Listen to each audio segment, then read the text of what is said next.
मु अंजनेश्वरी जेना शिवानंद विद्यालय अष्टम श्रेणी छात्र। मु आज एक रचना कहवाक जाऊँगी जार नाम हूँ वृक्ष महत्व।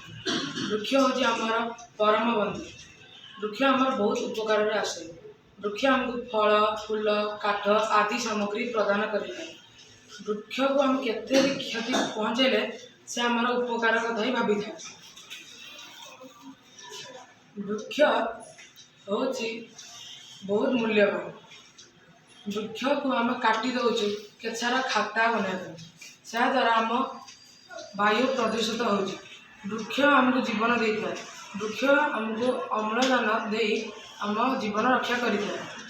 श्रीकृष्ण निजे दशम स्कंधरे कही वृक्षर महत्व हाँ आम से द्वारा जापर कि भगवान कहते वृक्ष महत्व अनुसार वृक्ष आम के मूल्यवान से कही मो रचनाटी समाप्ति करछि। आपन दिन शुभ मंगलमय हो।